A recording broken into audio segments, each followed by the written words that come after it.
So insyaAllah pada pagi ini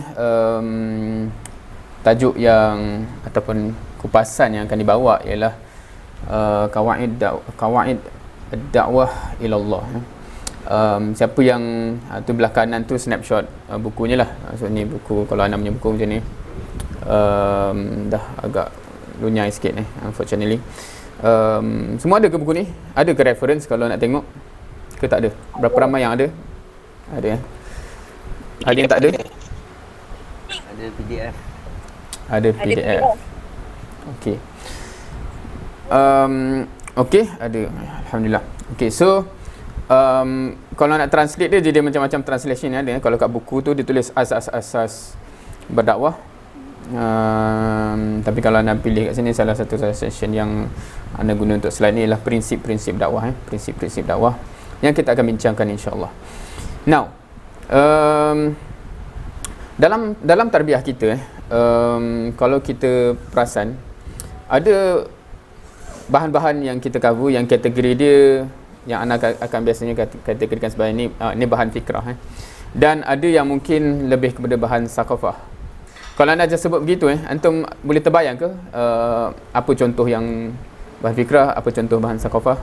Ataupun sebab fikrah ni bahasa Arab, sakafah tu bahasa Arab. So ada yang tak familiar kan dengan dua perkataan ni contohnya? Ke familiar? Just nak tak familiar. Tak familiar. Anak assume tak familiar dengan sakafah. Ke fikrah pun first time dengar?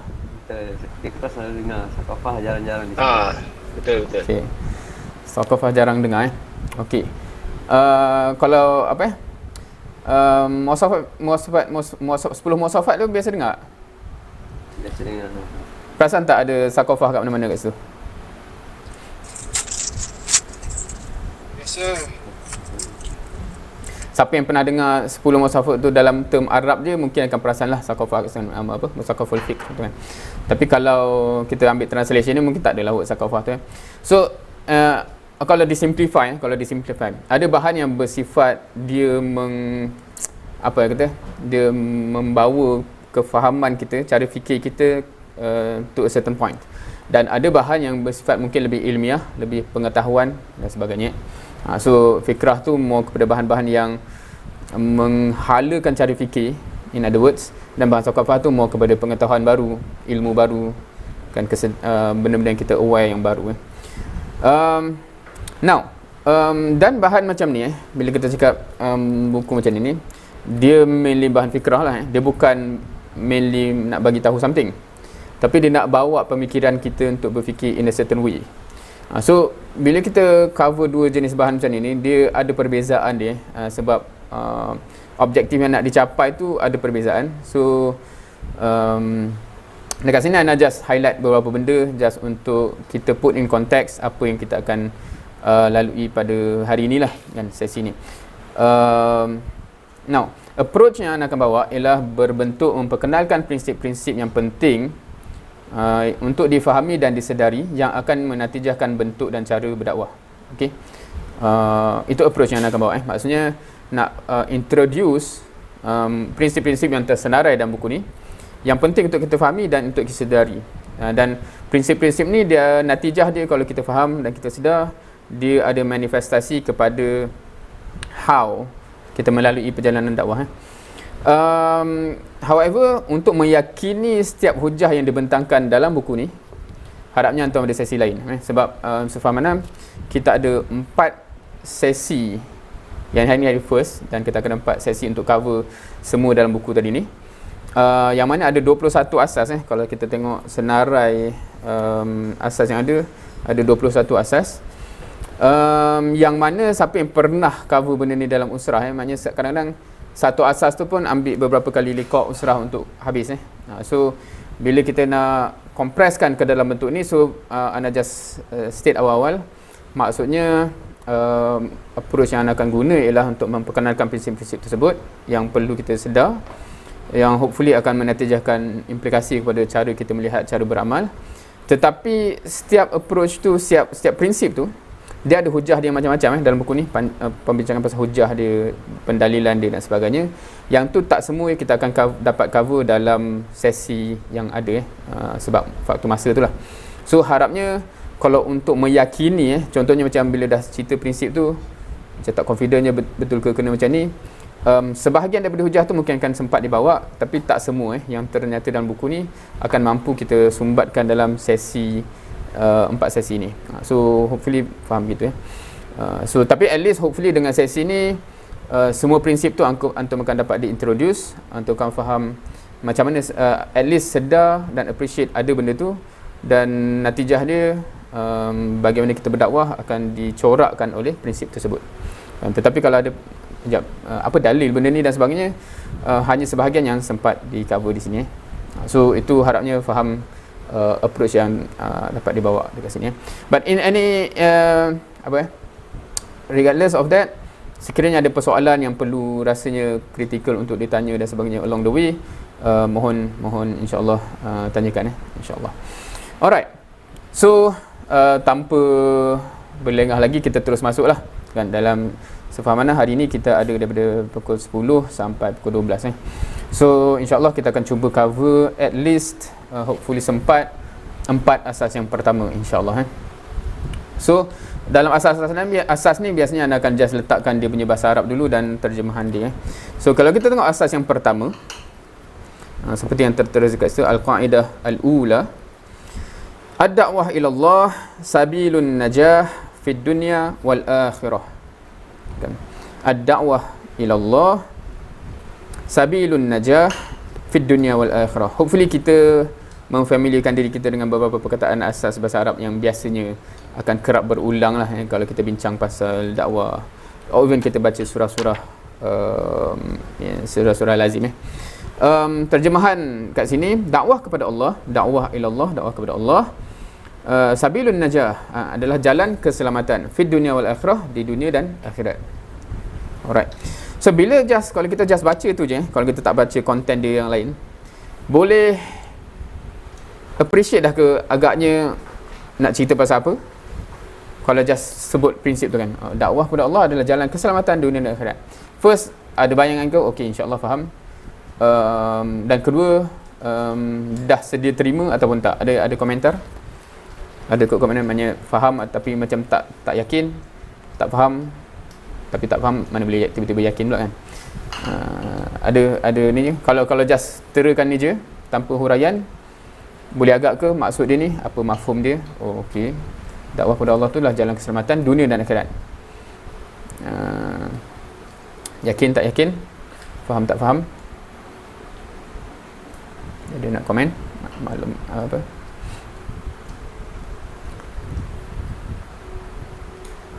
Semua tengah fikir ke?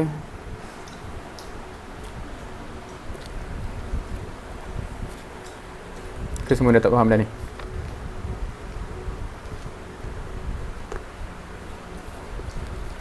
Maksudnya dia statement ke apa?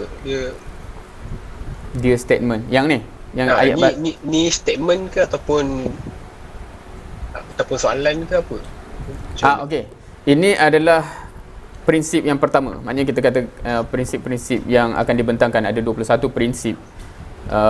Kalau from narrative buku ni adalah prinsip yang perlu difahami bagi seorang yang nak berdakwah. Ataupun sepatutnya yang perlu difahami oleh semua muslim kan. So kalau dari buku ni, itulah statement dia. Itu statement of the first principle kan? Al-Qaidah Al-Ula tu prinsip yang pertama. Dakwah kepada Allah adalah jalan keselamatan dan dunia dan akhirat. Okey. Itu statement dia. Itu prinsip pertama. Itu apa orang kata? Prinsip pertama adalah ini.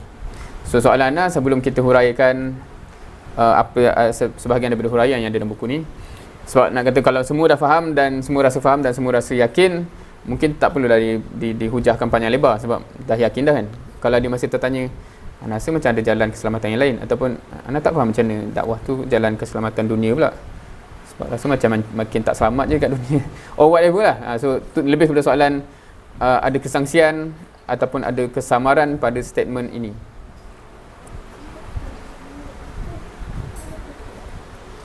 Sekiranya ada. Tak ada. Setakat ni jelas tak? Setakat ni jelas direct statement. Mungkin boleh kot terangkan sikit macam mana dia jalan selamat kat dunia. Yang akhirat tu mungkin ramai yang boleh relate kot. Sebab banyak gerakan dakwah yang ditentang. Macam mana dia adalah satu jalan selamat.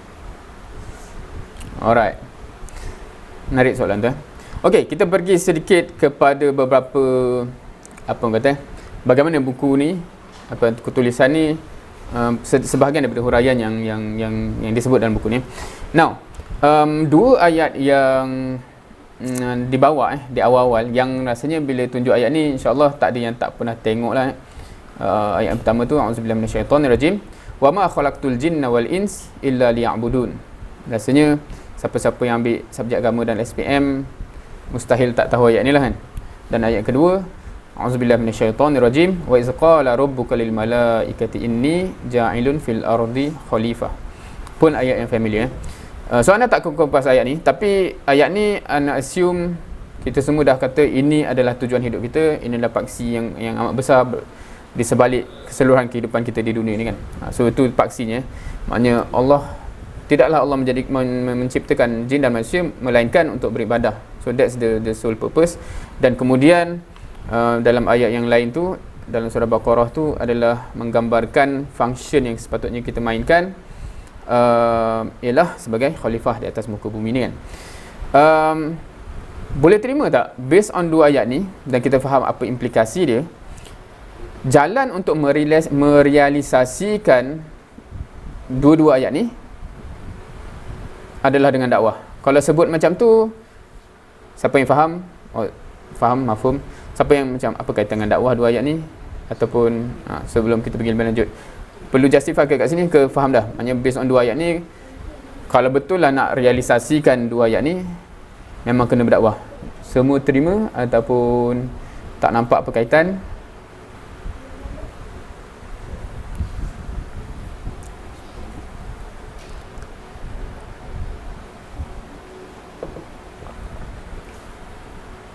Ya, tak apa kan nak tanya-tanya ni? Ke tak biasa daurah ada soal, ada penyampai boleh tanya?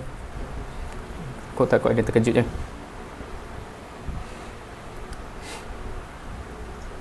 Mungkin sebab online kot, susah sikit.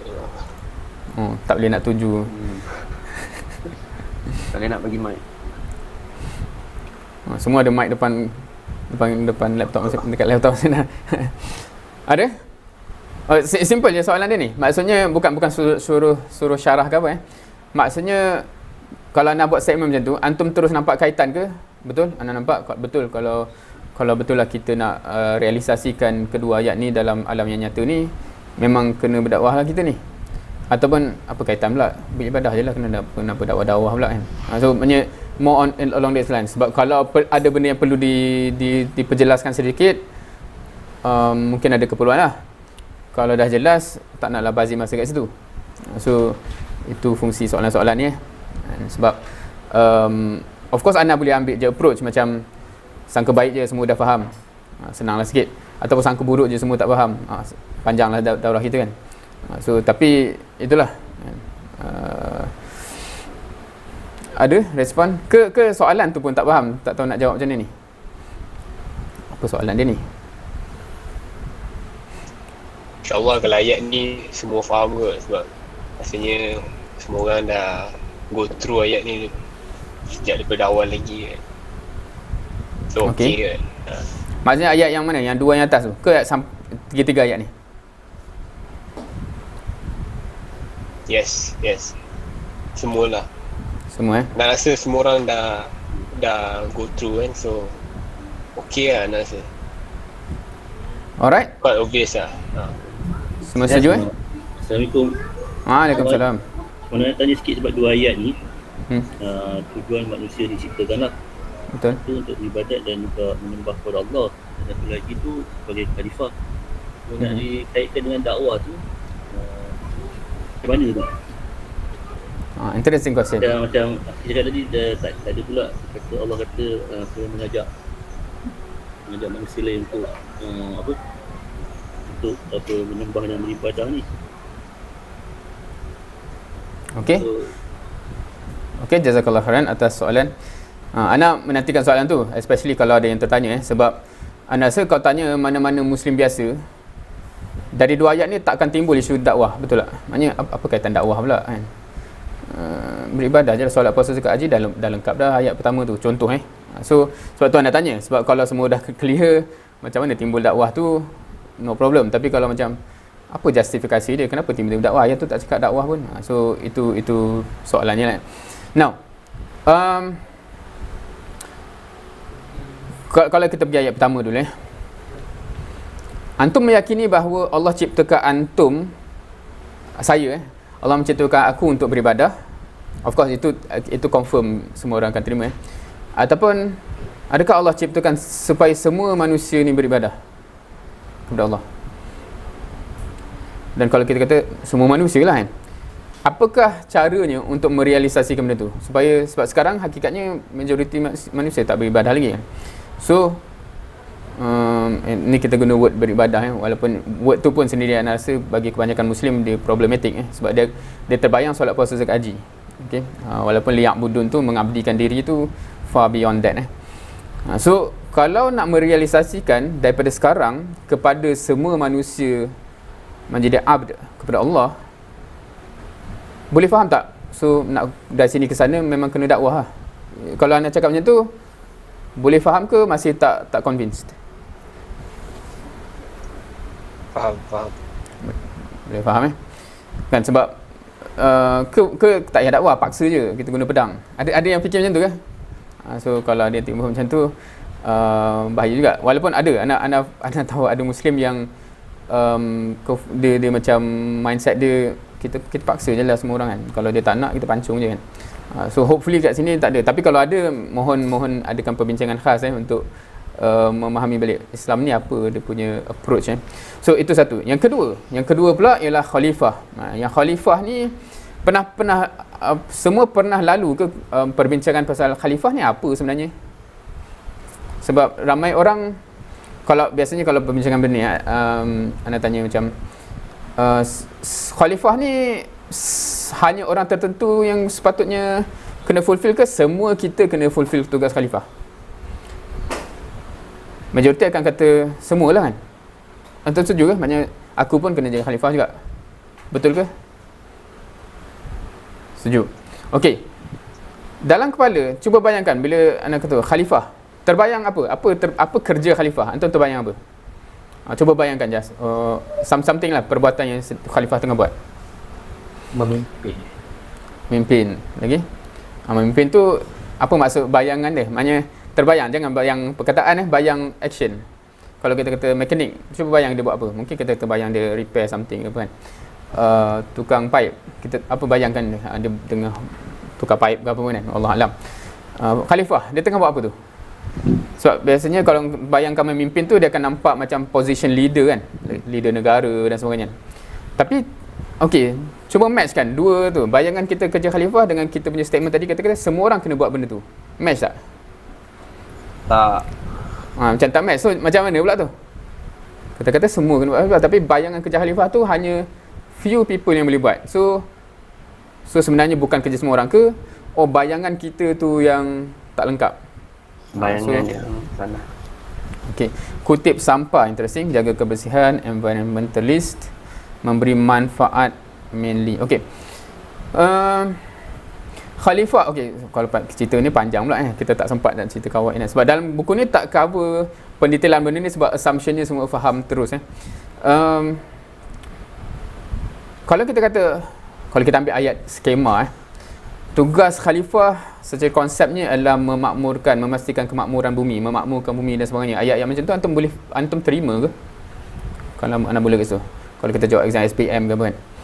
Khalifah apa tugas dia? Dia memakmurkan bumi. Maksudnya bumi tak makmur ni kena make sure jadi makmur. Okey.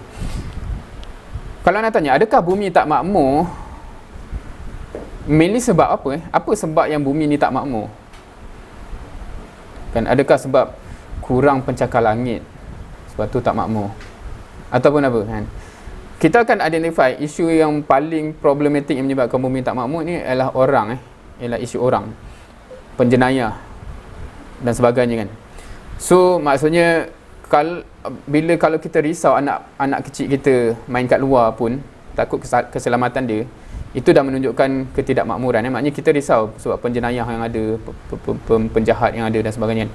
So kalau kita kata tugas khalifah mainly untuk memakmurkan bumi, dan perkara yang paling kritikal yang menyebabkan dunia ni tak makmur ialah isu orang, maknanya tugas khalifah mainly paling besar ialah isu orang. Kalau nak cakap macam tu, masih boleh follow tak dia punya naratif tu? Kan. So dia jadi cerita dakwah balik lah. Dia akan jadi cerita macam mana kita nak make sure orang-orang ni, kan. So sebab tu implementation dia. Siapa pernah tadabbur surah Al-Baqarah? Soalan maaf ni macam panjang sangat surah tu. Siapa pernah tadabbur? Kod-kod ada.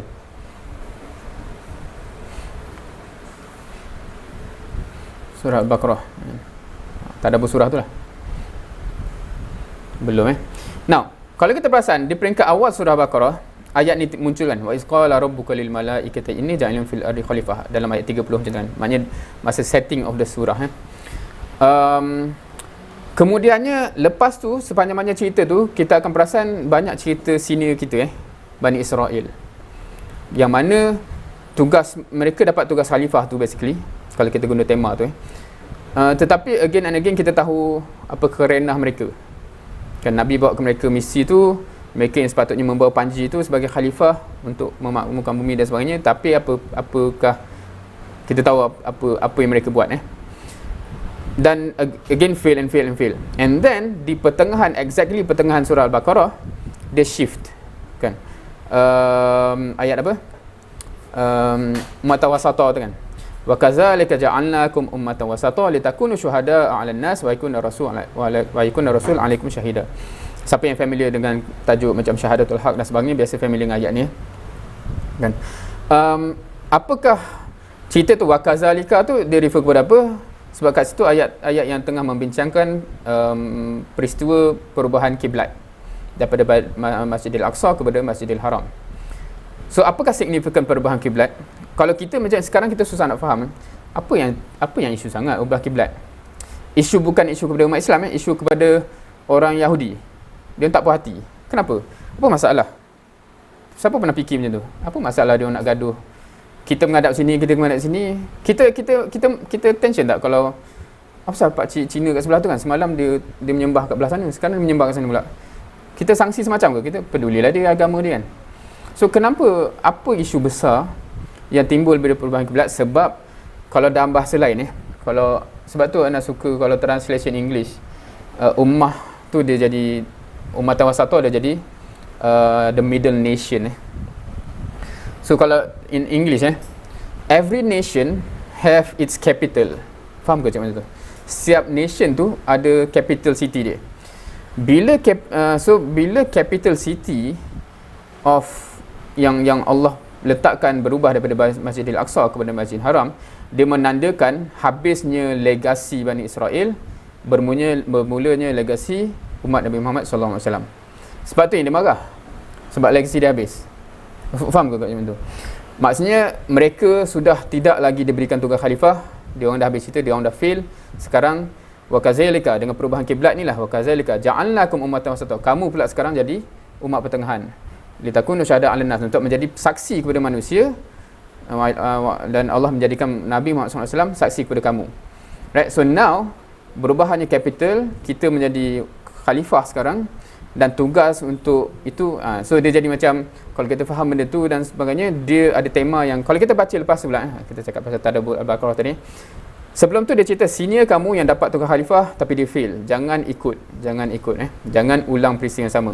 Yang ni pun satu isu dengan cerita Bani Israel yang dalam Quran yang kita fail to understand the point Macam cikgu kata, janganlah ikut senior kau orang tu kan, dia tu macam ni sebab tu dia fail. Umat Islam sekarang bila baca Bani Israel punya kisah, dia selalu respon apa tahu? Apalah sini tu hampir dan semuanya. Faham kalau buat analogi tu? Kita baca ayat Bani Israel, kita tak dapat point tau. Kita kata macam Bani Israel memang terkutuk dan sebagainya. No, that's not point. Cikgu tu cakap, jangan ulang cerita dia supaya awak tu perangai awak macam dia tu. Ubah, jangan ulang. Point dia, kita janganlah ikut apa perangai dia orang sebiji. Nabi kata macam ni, kita tak nak dan sebagainya.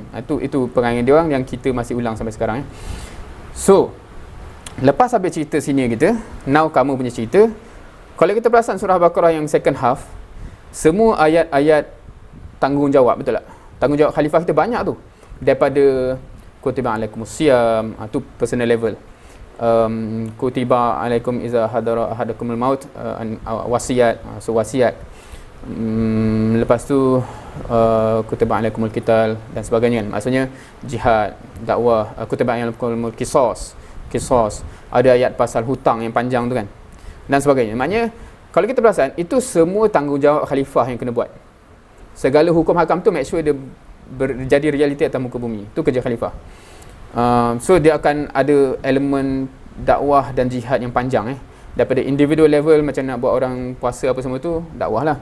Macam mana nak tegak pula sistem tu, memang dia dakwah yang dalam kapasiti yang lebih besar supaya negara Islam tu tertegak.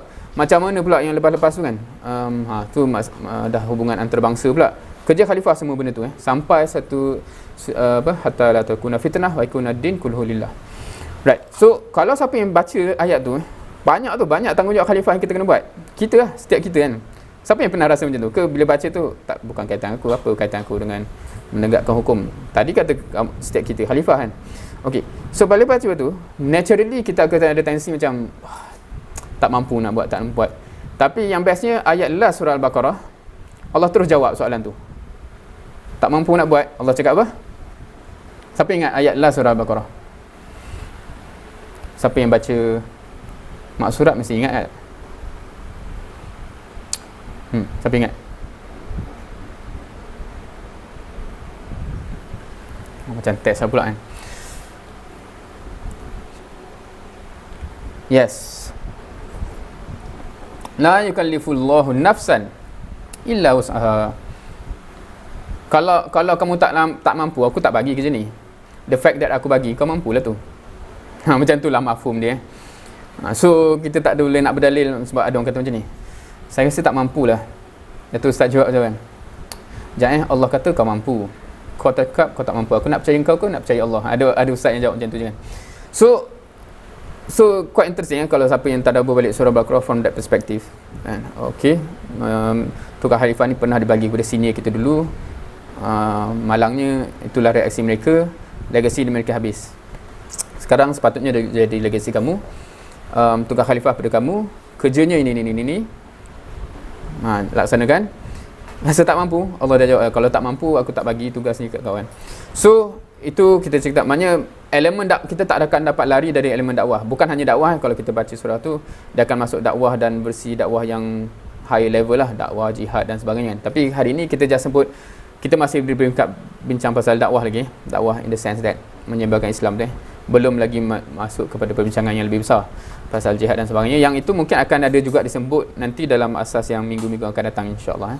So boleh faham ke? So just based on kefahaman menyeluruh pada dua ayat asas tujuan hidup kita, kita takkan dapat lari daripada dakwah. Kita takkan dapat lari daripada dakwah unless kita kata bukan kerja aku untuk fulfill ayat tu. Bahayalah kalau kita cakap macam tu kan. Sebab itu tujuan kita diciptakan. Each of us. Alright. So itu pertama ni baru basic ni. Kita dah 40 minit dah, masya-Allah. Okey. Banyak kisah para rasul dan umat mereka dalam Quran. Apa kisah dia? Rasanya rasa kita boleh terbayang. Template kisah dia ada template yang similar bagaimana Nabi diutuskan, apa reaksi mereka, dan kebanyakan umat tu bila reaksi mereka negatif again and again until the end mereka diazab, mereka dihapuskan. Itu ada template yang common Dan kemudian dalam buku ni Dr. Hamam Said dia bawa ayat ni. Dia ada banyak bawa ayat, Ana just highlight ayat ni dalam konteks yang kata macam mana keselamatan dunia tu macam ni. So ayatnya unfortunately bila nak copy paste ni dia tak ada baris pula, so nak kena baca kat sini. Mana pula ayat ni? Auzubillahi minasyaitanir rajim. Ni surah Yunus ayat 103. Summa nunajji rusulana wallazina amanu kazalika haqqan alaina nunjil mu'minin. Kan? Kemudian kami selamatkan rasul kami dan orang-orang yang beriman, demikian juga sebagai kewajipan kami selamatkan orang-orang yang beriman yang menurutmu menurut Rasul tu lah. Okay. So ini salah satu contoh ayat yang digunakan sebagai hujah nak katanya bila kita tengok semua kisah Nabi dan umatnya, template dia ialah sekiranya again and again mereka menafikan, mereka mengkufuri dan sebagainya, at the end of the day kebinasaan tu akan sampai. Cumanya yang akan diselamatkan ialah apa? Orang yang rasul dan orang yang bersama dengan Nabi yang menuruti mu. So dalam konteks tu dibincangkan orang yang menuruti Nabi itu yang membantu juga tugas Nabi itulah dalam konteks dakwah. So dia kata kat situ yang datang keselamatan dunia tu. Salah satu template maksudnya semua kisah-kisah Nabi kalau kita tengok yang bersama diselamatkan tu adalah orang yang bersama-sama dengan Nabi dan mendukung Nabi tu yang lain tu dibinasakan. So itu cerita keselamatan dunia lah. Kalau kita sebab tadi ada soalan kan, dia selamat kat dunia tu sedangkan selamat kat akhirat tu memang kejayaan akhirat tu clear cut kan, macam mana dunia tu pula kan. So ini salah satu contoh. Walaupun dalam buku ni dia ada syarahan panjang pula sebab however template yang kita tengok again and again Nabi yang terdahulu dia tak exactly akan jadi macam itu kepada Nabi Muhammad SAW ni sebab Nabi Muhammad SAW even sampai wafat dan kemudiannya umat tu dia tidak terus diazab kat situ sebab nak kata macam ni, peluang diberikan sampai ke sudah lah, maknanya untuk mereka maknanya pendakwah tu kena bersambung dan opportunity untuk mereka menerima dakwah tu akan berterusan. So itu ada perbezaan dan ada perbincangan yang panjang, boleh baca buku tu nanti. Tapi ini nak katanya macam from the template, from the sunnatullah, keselamatan tu Allah akan bagi kepada Nabi dan orang yang ikut Nabi.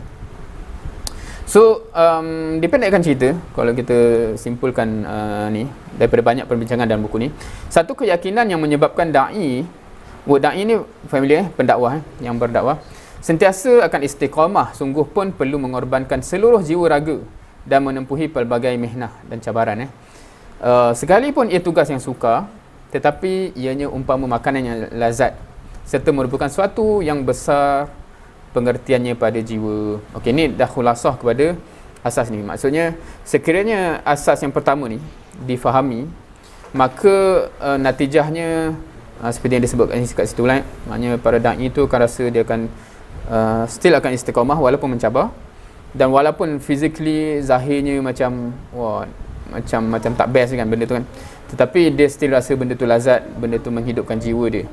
So itu ni dah cut short lah kan, sebab kalau kita nak cover 4 asas ni roughly memang kita kena setengah jam untuk set asas untuk sempat So itu rangkuman.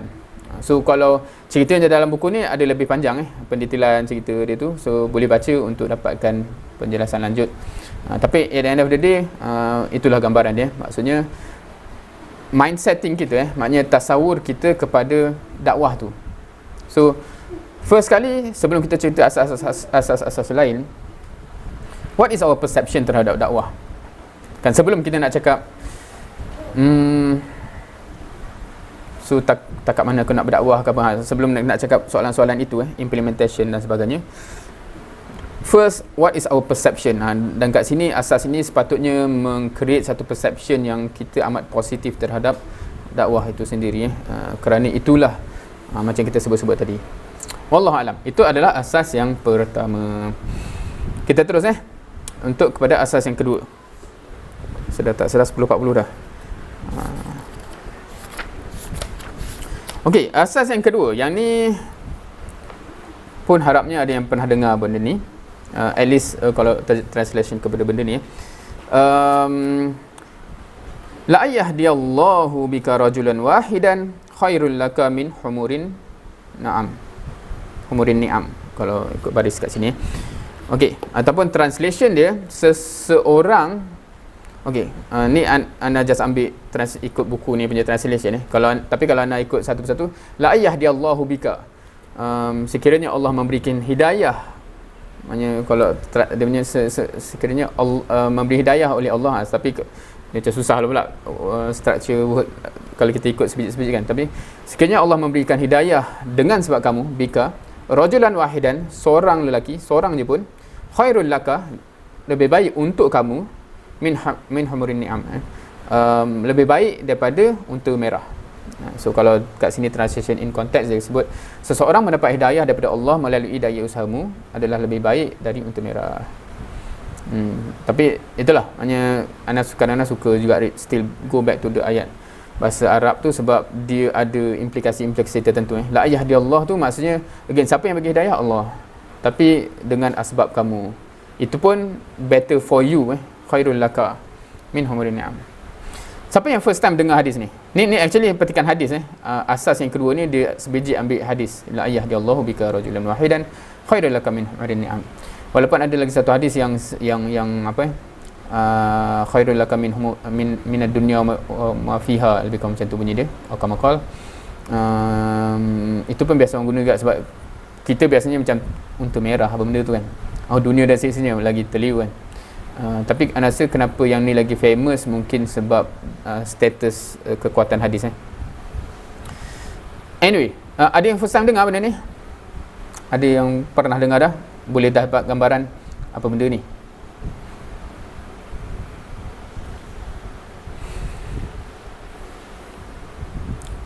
Pernah dengar? Ana biasa dengar orang kupas pasal nak bagi appreciate unta merah ni. Ada orang yang biasa kata, ni macam Ferrari lah masa dulu dan sebagainya. Pernah dengar macam tu? First, bila Ana contoh macam tu, Ana tak tahu kalau perempuan dia appreciate tak, apa masalah best ke benda tu kan. Tu satu. Keduanya, Ana rasa comparison tu sebab membayangkan unta tu kenderaan. So Ferrari lah yang gambar kenderaan sekarang kan. Tapi kalau kita faham unta merah ni apa dia pada orang ketika tu, dia bukan isu kenderaan, dia isu aset. Faham ke kalau nak cakap macam tu? Aset. So dan aset yang amat-amat dijaga, yang amat-amat tinggi nilainya ketika itu So bila kita sebut macam tu, Ana prefer antum bayangkan dia punya parallel dengan sekarang ni, apakah aset yang antum paling mengidam. Dan itulah dia. Dan Allah kata seorang je dapat hidayah lebih baik daripada tu.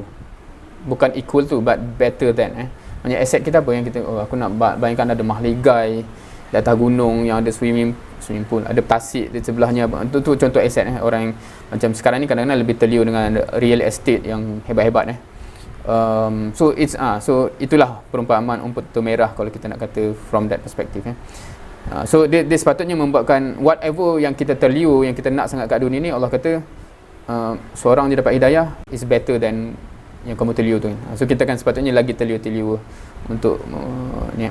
Now, soalan pertama Ana antum setuju tak kalau Ana kata macam ni? Based on hadis tadi, dan key point dia, kalau nak penting terus sampai ke point, yang penting kita mesti berusaha untuk dakwah. Semua setuju tak?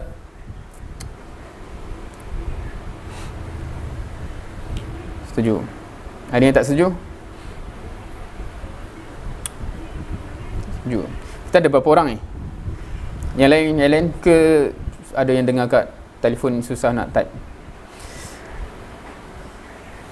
Kau nak bersuara pun boleh. Setuju tak setuju? Simple je ni. Maknanya bila nak cakap macam tu, okay, based on hadis ni, maka kita kena faham yang penting kita berusaha untuk dakwah. Semua setuju? Setuju. Ada? Setuju. Okay, Kurang 2, 3. setuju. Kurang setuju. Okay, yang lain ada? Yang tadi tu dapat hidayah baru lebih baik dia unta merah. Kalau usaha belum tentu dapat hidayah orang tu. Alright. So that's the interesting point Ke yang penting untuk dapatkan hasil. Based on hadis tadi, kalau kita bincang hadis, spesifik hadis tu, yang penting kita berusaha ke yang penting dapatkan hasil? Kalau kita tengok hadis tu boleh la yahdiyallahu bika rajulan wahidan khairul laka min humurin na'am. Maksudnya kalaulah seorang tu dapat hidayah, itu adalah lebih baik untuk kita daripada unta merah. Maksudnya kalau kita mengidam unta merah, apa yang perlu berlaku? Kan? So adakah hadis ni akan membuatkan kita teruja untuk mengejar hasil dakwah, atau merasa cukup asalkan telah melakukan satu usaha? Soalan dia. Kan? So kalau kita ambil literally hadis ni, kita akan nampak sebab kalau kita hidayah tu adalah hasil di hujung usaha tu kan. Maknanya itu usaha, alhamdulillah dia dapat hidayah, dia jadi Islam. It's better for me than humurin na'am. So that's the interesting part So of course ada yang cakap kejar hasil tentu kan. So yang tu nanti kita akan cover dalam asas yang ketiga So Ana rasa isu besar kita sekarang ialah cara kita memahami benda-benda yang ada dalam nas-nas yang ada dalam Islam ni, dia macam tak ikut flow tau. Dia tak ikut orang kata apa, the building block tu. Kan? So sebab tu dia susun supaya kita restructure kita punya cara kefahaman dan mindsetting hadis macam ni dia akan go opposite of orang kata macam yang penting usaha, macam itulah kan.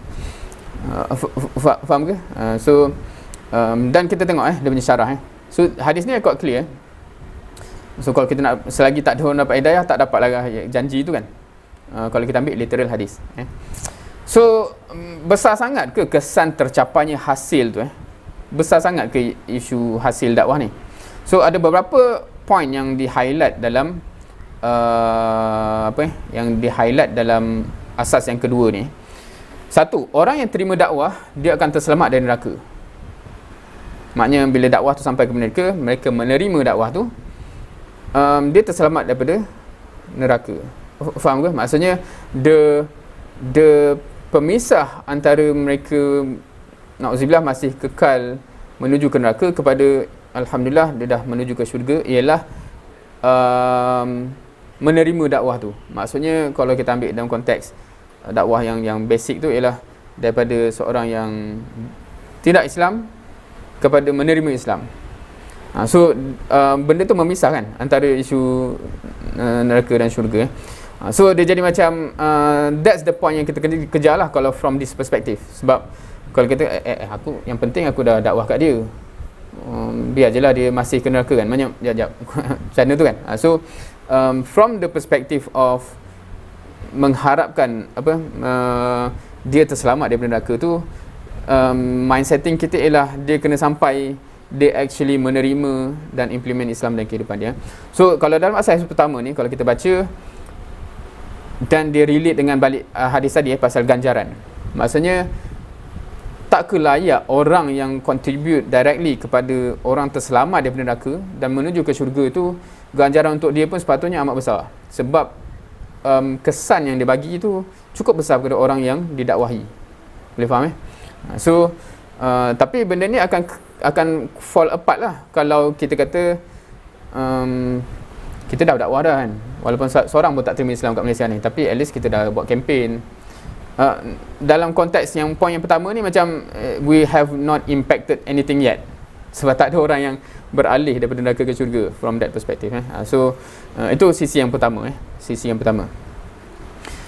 Okay, so ini beberapa hadis yang dibawa untuk highlight macam konsep asas yang sepatutnya kita dah faham walaupun kita mungkin tak familiar dengan beberapa hadis ni. So hadis yang pertama tu ad-dallu ala al-khair kafa'ilih. Orang yang menyeru kepada kebaikan akan mendapat pahala seperti pelakunya. So maksudnya bila kita seru kebaikan kepada seseorang, bila dia mengamalkan benda tu, kita akan dapat pahala sama dengan tu. Hadis yang kedua, ana rasa ini lebih familiar mafhum dia bagi kebanyakan orang. Man sanna fil islami sunnatan hasanah falahu ajruha wa ajru man amila biha min ba'dah min ghairi an yanqusu min ujurihim syai'a. Sebenarnya kalau tengok dalam buku ni dia ambil hadis ni sampai habis sebab hadis tu dia ulang untuk keburukan So siapa yang merintis sunnah man sanna, siapa yang pioneer, siapa yang start a trend yang baik, dia akan dapat, maknanya perbuatan tu sendiri pun ada ganjaran dia, dan tapi maksudnya bila orang tu mengamalkan, kita akan dapat tanpa mengurangkan pahala orang tu tapi kalau hadis tu kalau antum baca sampai habis, tapi dalam teks asal bahasa Arab dia berhenti kat situ sebab dia fokus kepada dakwah. Tapi kalau antum baca hadis tu sampai habis, dia reminder jugalah kalau kita yang start trend keburukan, kita yang ajar budak-budak lain, member-member kita lain tak tahu buang masa, kita yang ajar dia orang dan sebagainya, apatah lagi maksiat, na'udzubillah, kita akan dapat juga, maknanya setiap kali dia buat jahat tu kita tanggunglah semua dosa-dosa tu tanpa kurangkan dosa dia. So na'udzubillah so itu reminder both way. But hadis-hadis macam ni sepatutnya dah menjadi benda yang memotivate kita sebenarnya untuk merasakan bahawa, tapi hadis-hadis ni menggambarkan ganjaran tu akan keep on coming bila apa kata, manifestasi kejayaan effort tu. Betul tak? Maknanya kalau kita dah sampaikan dia tak buat apa-apa, tak adalah lagi datang saham tu. Tapi bila dia mengamalkan dan kita punya saham tu start masuk so begitu. So itu contoh-contoh hadis yang emphasize on ganjaran orang yang menyeru kepada kebaikan ataupun mempopularkan kebaikan tertentu dan sebagainya. Passive income yang sepatutnya kita tak lepas peluang lah. Maksudnya any opportunity. Sebab tu kalau dah cakap passive income tu, sebab tu kita ni ada trend yang kurang sihat. Macam ada siapa-siapa yang nak share tazkirah ke apa-apa, bukankah itu macam peluang free tu kan. Maknanya kalau kita bagi tazkirah, orang tu teringat dan beramal, tak pasal-pasal kita dah dapat pahala. Bukan tak pasal-pasal, tapi semua orang macam tak apalah, tak ada apa nak cakap. Maksudnya semua orang tak berebut peluang-peluang untuk dapat passive income pahala. So quite interesting kenapa kita ni mungkin dah terasa syurga dah jamin sangat sampai tak perlu, tak tahulah kan. Nauzubillah. Okay, so itu point yang pertama. Dia ada beberapa point dalam konteks asas. Ni masih asas kedua tadi dalam keadaan mind setting kita. So mind setting macam mana sebut tadi, mind setting make sure tercapai hasil dakwah tu. So poin pertama yang dia nak terangkan tu ialah perubahan daripada neraka ke syurga tu. Kita nak capai benda tu. Kedua, setiap amal yang dilakukan setelah perubahan, dai turut dapat ganjaran. Yang ni sebenarnya tak sure kenapa dia pisahkan, sebab dia macam directly link dengan yang tadi tu tapi hadis tadi lah maknanya. So hadis tadi dia link kepada yang ini so yang ni faham kot maknanya. So of course yang point yang pertama tadi dia more kepada orang kafir tinggalkan kekufuran dia masuk Islam. So itu memang drastically neraka ke syurga Tapi kalau dalam point ni macam sebab kadang-kadang dakwah kita ni kepada Muslim yang sedia Muslim tapi mungkin belum cukup beramal, belum memperbaiki amal dan sebagainya. So setiap perubahan yang berlaku dalam diri dia kerana dakwah kita dan ganjarannya begitu Yang ketiga, perubahan orang yang mendapat hidayah menjadi penguat dan pendorong kepada dakwah untuk makin berkembang. Ada contoh-contoh kat situ Umar, Hamzah, Ansar. So ini pun faham ke benda ni? Maksudnya bila sebab Umar, Hamzah, orang Ansar di Madinah tu kan, at one point dia jahiliah kan, at one point dia jahiliah. Cumanya bila dia jadi Muslim tu, masa itulah baru dia memperkuatkan dakwah Islam. Faham Maksudnya benda tu hanya berlaku bila tercapai hasil keislamannya Umar, keislamannya Hamzah. Betul. So point-point kat sini masih supporting point kepada so kena make sure hasil tu jadi mind setting mind setting. So yang keempat, hidayah adalah kemenangan material tanpa jalan peperangan. So ni pun ada dibincangkan juga. Maksudnya kemenangan material ni maksudnya kemenangan fizikal kemenangan fizikal, bukan kemenangan ruhi dan sebagainya. Maksudnya kemenangan fizikal yang tak memerlukan pertempuran dan peperangan, itulah yang datang dengan dakwah, iaitu pintu hidayah tu terbuka so itu pun satu juga maksudnya. Tapi kemenangan tu datang bila ada orang yang mendapat hidayah dan menjadi Islam dan itu kemenangan-kemenangan zahiriah yang kita ni Yang seterusnya, dengan mendapat hidayah, bertambahnya binaan Islam dan menyusutnya binaan jahiliah. Faham ke? Maknanya kalau kita kata ada building block Islam, building block jahiliah. So bila kita dakwah dan seseorang tu berpindah daripada jahiliah ke Islam, actually kita tambah binaan Islam, kita cabut daripada binaan jahiliah serentak. Hence, kalau benda tu berterusan, maka akan runtuhlah jahiliah dan akan terbinanya Islam. Tapi benda tu hanya akan berlaku bila ada actually perpindahan tu kan, which means hasil dakwah tu, maknanya kepentingan hasil dakwah. Faham ke? Sebab kalau just effort saja tapi hasil tu tak sampai-capai, tak adalah berlaku runtuhnya jahiliah, tak adalah berlaku tertegaknya Islam punya binaan. Itu point number 5. So balik kepada point ini kalau ada orang kata asalkan buat something, at least kita buat something, asas kedua ni akan meruntuhkan statementnya macam ni. Setuju? Tak setuju? Ada bangkangan? Ada sokongan? Setuju Alright.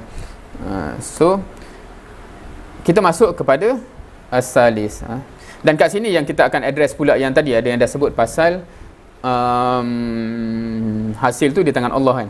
So kerja kita berusaha. So dia akan masuk ketiga untuk mengimbangi yang tadi. Masalah kita ialah kebanyakan umat Islam sekarang dia skip yang nombor 2 tu. Hasil jangan tak perlu fikir. Yang penting usaha. Yang tu problem besar umat kita sekarang sebab dia skip certain benda asas kepada benda yang lainnya asas juga, tapi dia jadi lompong lah. Maknanya kefahaman tu sengit dan dia tak selari dengan apa yang actually diajar kepada kita oleh Rasul sallallahu alaihi wasallam. So asas yang ketiga so kalau kita baca al-ajru yaqa'u bimujarradid da'wah wala yatawaqqaf 'alal istijabah. Okey, ataupun maksud dia pahala kan, al-ajr, pahala diperolehi semata-mata kerana usaha dakwah yang dijalankan, bukan bergantung kepada penerimaan dakwah. Okey, so ini adalah berkenaan dengan reward tadi, sebab kalau kita mulakan asas kedua dia pasal reward kan, dia pasal reward unta merah tu. So kat sini nak kata macam kalau pun hasil tu tak capai, tapi kalau kita dah maknanya kita dah buat that effort, Allah tak kurniakan hasil tu, reward kita berdasarkan apa yang kita buat, bukan hasil. Tetapi dia still tak menafikan semua poin yang kita cakap tadi. Maksudnya jahiliah takkan runtuh selagi mana orang tak berpindah. Dia still masih neraka kalau dia duduk kat sana dan sebagainya. Maknanya point tu still valid, yang menyebabkan point dia ialah mindsetting kita kena gabungkan dua benda ni amat ni. Bila kita buat dakwah, cara pandang kita ialah make sure hasil tu dapat. Tetapi bila Allah tak bagi hasil, asas ini perlu difahami juga. Faham Kita punya problem dia awal-awal lagi, yang penting usaha je. Hasil tu tak penting. Dia macam mindset dia dah totally salah. Okey. Apa kepentingan asas yang ketiga ini? Apa kepentingan asas yang ketiga ini? So, yang pertamanya, dia merawat kesilapan yang sering berlaku, iaitu mengharapkan balasan dan natijah yang bersifat duniawi zahir. Dan mafhum kat sini duniawi zahir ni bukan cerita mengharapkan jadi kaya apa semua bukan itu, bukan duniawi itu. Tapi duniawi itu maknanya zahir lah, maksudnya dia ada expect kalau aku buat mesti orang tu berubah, macam tu. Maknanya itulah zahirnya kan. So ada orang yang ada kesilapfahaman ini yang dia ada expectation. Dia ada expectation, if I do this, kena itu berlaku. So ini perlu dirawat.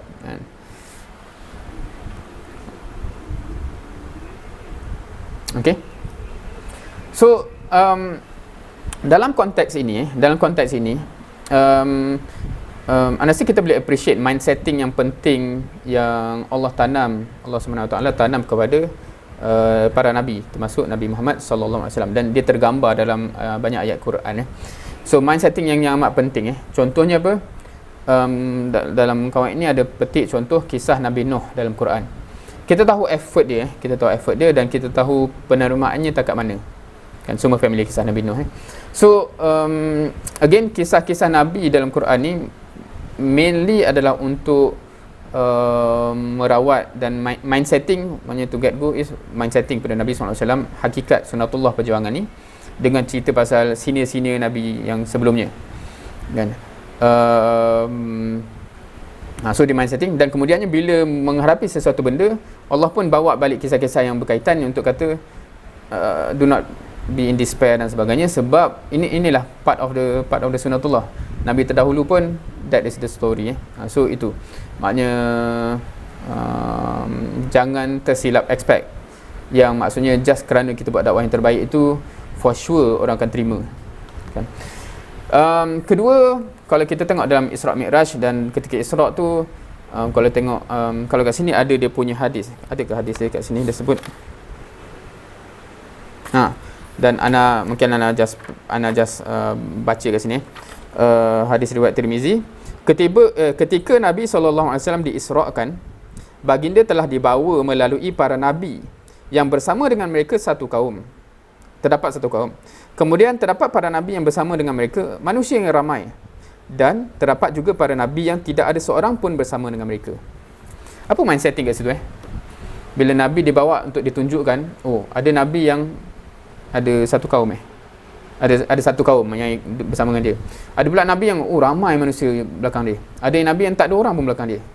So semua itulah senior Nabi SAW yang Allah acknowledge dia punya kenabian dan sebagainya. Meaning darjat mereka bukan atas faktor berapa ramai yang ikut. Tu basically lah. So kita pun sepatutnya kena ada mindset macam jangan just kerana orang tu ramai pengikut, oh mungkin darjat yang paling tinggi dan sebagainya. Dia tidak automatic begitu. That's not sunnatullah yang Allah ajar berdasarkan semua kisah-kisah yang kita faham dari Al-Quran. So mind setting itu penting. Mind setting itu penting. Faham Kalau ada apa-apa soalan boleh tanya. So kemudiannya dibawa beberapa ayat ni kat mana ni? Surah Asy-Syura. Okey, so ana terpaksa baca kat sini sebab semua yang ana copy paste kat sini tak ada baris. Auzubillahi minasyaitonirrajim. Fa in a'radu fama arsalnaka 'alaihim hafiza in 'alaika illal balagh. Oleh itu, jika mereka berpaling ingkar, maka kami tidak mengutusmu, yakni Muhammad, sebagai pengawas terhadap mereka. Hafizah Tugasmu tidak lain hanyalah menyampaikan. Inna 'alaika illal balagh. So maknanya your task is not more than menyampaikan. So kita familiar dengan ayat-ayat ni. Contohnya ni daripada surah An-Nahl ayat 35. Fahal 'alar rusul illal balaghul mubin. Ini di hujung ayat dia bukan ayat yang lengkap. Bukankah rasul-rasul semuanya tidak bertanggungjawab selain daripada menyampaikan. Dan satu lagi ayat insya-Allah surah An-Nur ayat 54. Ni pun hujung ayat wa ma 'alar rasul illal balaghul mubin. Dan Rasulullah sallallahu alaihi wasallam itu hanyalah bertanggungjawab menyampaikan. Ini di restructure ayat perintah Allah dengan penjelasan yang terang nyata. Okey, kita familiar dengan ayat yang macam ni kan. Maksudnya Allah pun tegaskan dalam Quran, tugas Nabi hanyalah menyampaikan. Kan? Tugas Nabi hanya menyampaikan. So kalau kita tengok tiga-tiga ayat ni, ada word yang berulang, iaitu word al-balagh. Word al-balagh. So nanti kita akan balik kepada word ni, sebab itulah point yang Allah keep ulang. Tugas kamu hanyalah al-balagh. Tugas kamu hanyalah al-balagh, ataupun kita translate sebagai menyampaikan. Okey, tak apa, ana highlight saja dulu untuk kita nampak similarity. Maknanya bukan word hasil dekat situ. Bukan tugas kamu adalah make sure ataupun memastikan ataupun natijah ke apa benda, tidak. Maknanya tugas kamu tidaklah lain daripada al-balagh. Okey. So Poin yang kedua. Tadi kita nak cakap pasal mindset ataupun expectation. Jangan ada expectation just kerana kita buat dakwah macam ni, kita expect for sure hasil dia macam ni. That expectation dah di cater awal-awal. Second, da'i tidak diruntun rasa kecewa dan putus asa, ada terasa tekanan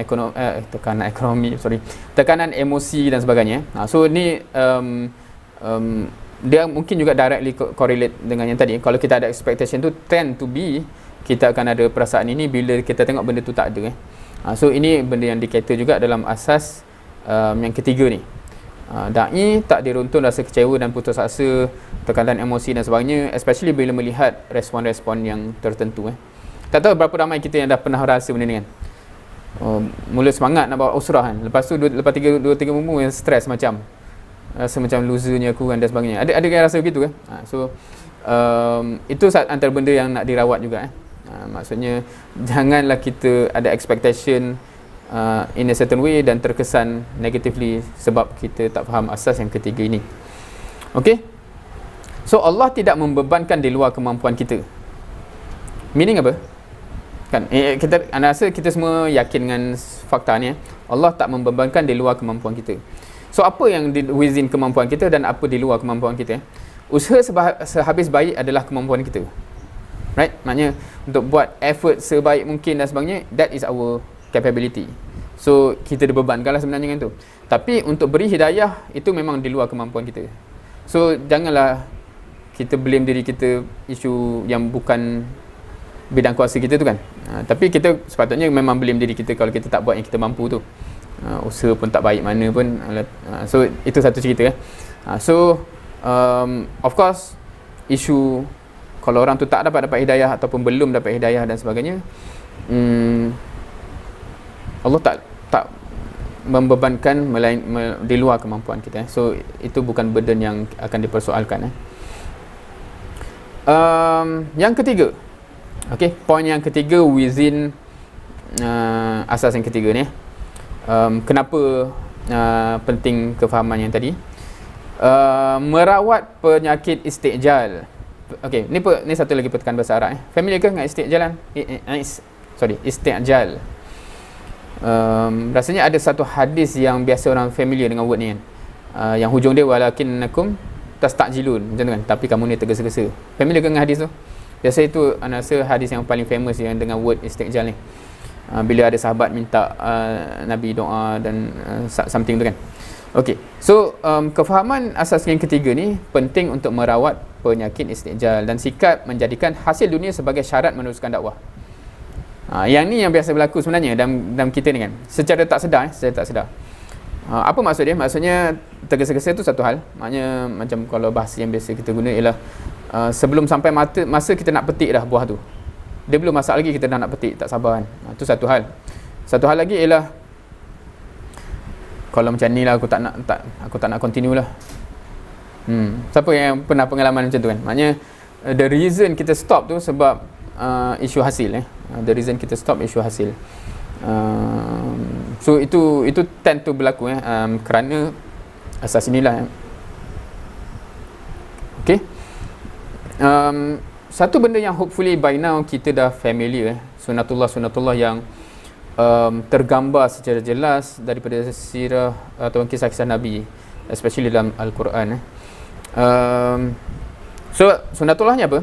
Tidak ada kombinasi selari. Yang ni bahasa translate kat sini, ataupun word Arab dia talazum. Tidak ada paralel antara tuntutan dakwah dengan penerimaan manusia ataupun istijabah. Faham ke ayat tu? Ke ayat tu berbelit? Maknanya dua benda ni tak paralel. Paralel tu maksudnya macam ni, dia bukan berkadar terus. Macam tu ke bahasa matematiknya? Dia bukan berkadar terus. Kalau berkadar terus ialah kalau kita upkan benda ni akan up. Kita upkan benda ni akan up. Dia berkadar terus kan. Maksudnya kita buat dakwah macam ni, dapat macam ni. Dakwah macam ni, dapat macam ni. So kalau kita tengok kisah Nabi, dia bukan begitu. Sunatullahnya bukan begitu. Adakah kita nak kata Nabi Nuh tu sebab dakwah dia kat bawah ni, sebab tu hasil dekat situ? Dia bukan. It is not apa kata tadi ni? Direct correlation berkadar terus. Dia bukan berkadar terus. Itu sunatullah yang kita kena terima. Boleh terima ke ni? Okay. Jadi so kalau bila dengar macam ni, ada tak timbul soalan ni? Jadi perlu ke pulun dan buat sehabis baik? Sedangkan kalau buat macam mana pun belum jamin hasil kan? Dan sebab dia kan dia tak ada kadar terus kan. Dia bukan maksudnya just kerana kita buat macam ni for sure akan dapat hasil macam ni kan.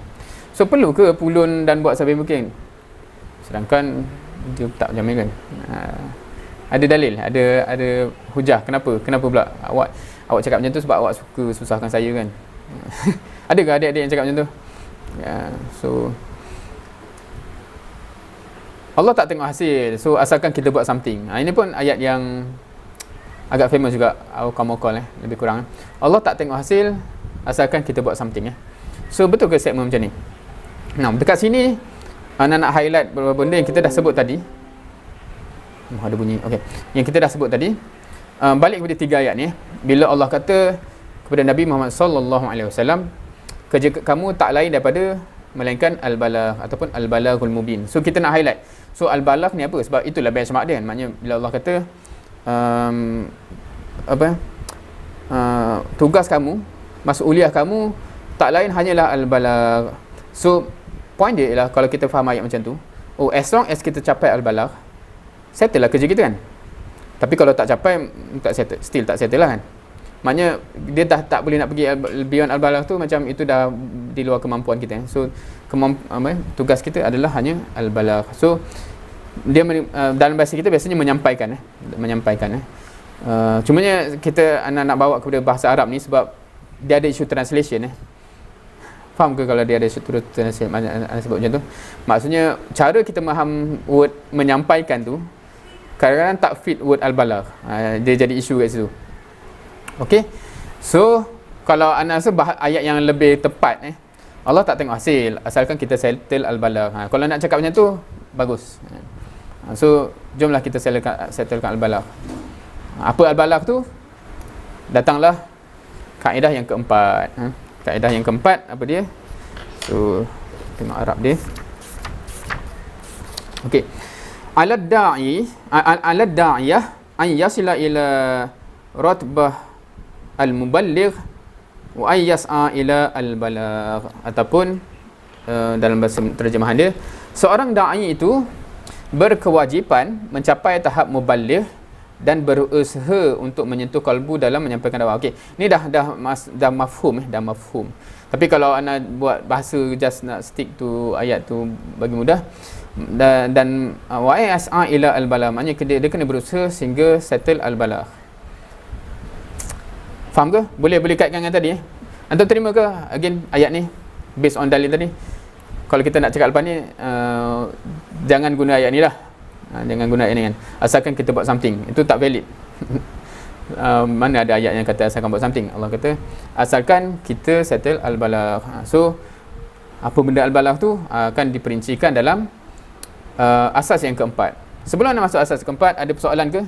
Sebab yang tadi tu building block yang penting sebelum kita bincang yang keempat ni. So al-balagh tu apa benda? Tapi semua setuju ke so far? Maknanya so mindset kita sedar dakwah tu statusnya apa, kita sedar ganjaran yang besar menanti kalau kita dapat capai hasil-hasil dakwah. Tapi pada masa yang sama kita faham reward kepada kita bergantung kepada usaha, bukan kepada hasil, sebab hasil tu Allah yang pegang. So as long as kita capai al-balagh, alhamdulillah settle. Semua boleh terima narratif sampai sekarang? Ataupun ada persoalan yang tak jelas, ataupun ada bangkangan tertentu?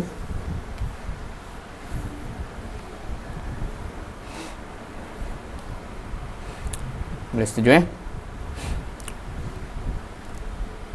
Alright. Semua okey lagi ni? Perlu stretch ke ataupun boleh continue? Sebab anda tak nampak muka-muka semua ni kan. So kesangka baik je, semua tengah semangat kan, insya-Allah. Okey. Dalam kalau kita baca buku ni, dia first ada bincang sikit pasal word kan. Al-balagh ni benda. Kan apa benda al-balagh ni? Which is quite interesting sebenarnya, sebab kalau buku ni asalnya dalam bahasa Arab kan.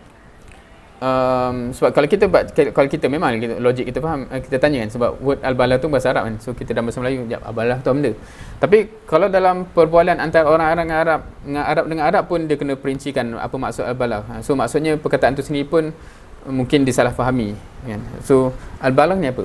So dalam kupasannya ana petik salah satu dalam segi bahasa al-balagh tu, cara biasa digunakan kan. Kalau ada benda yang didengari tapi tak sampai al-balagh tu, maksudnya dengar tapi maksud tak sampai. Faham ke? Dah cakap dah tapi point tak sampai. Dia dah cerita dah itu tapi tak sampai point, aku still blur. Maknanya itu tak capai al-balagh.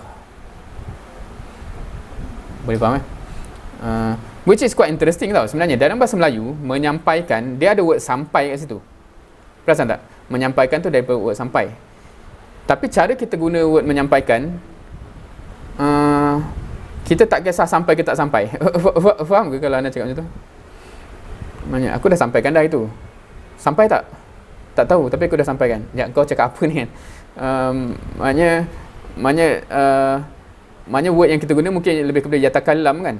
Aku dah cakap. Tapi sampai tak? Entah.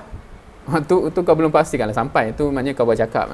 So point dia bukan tugas kamu tak lain hanyalah yatakallam, bercakap. Bukan, tugas kita bukan bercakap, tugas kita bagi sampai. So kat situ baru kita kena faham tugas tu dia tak semudah itu. Tugas tu tak semudah tu. Maksudnya bila Allah kata tugas kamu tak hanyalah menyampaikan, maknanya hanyalah make sure sampai. Make sure point sampai. Itu je tugas kamu. Tapi kalau belum sampai point, belum laksana tugas maksudnya Nabi dan kita.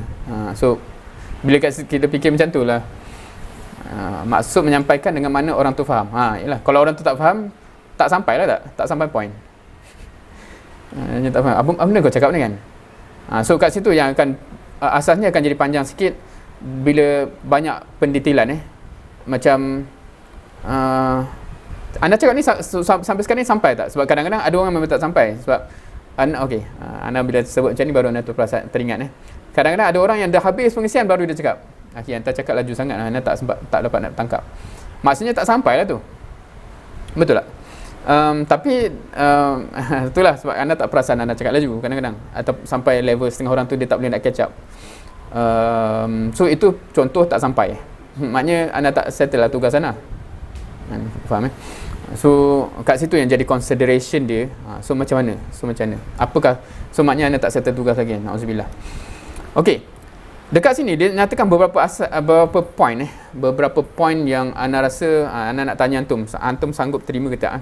Sebab dia nyatakan poin yang pertama, tidak ada i'tizar ataupun tidak ada maaf bagi dai kalau gagal menyampaikan seruannya dalam kurungan al-balah. Al-balah tu maksudnya kalau poin tak sampai ke benda mad'u, tidak ada maaf bagi dai itu.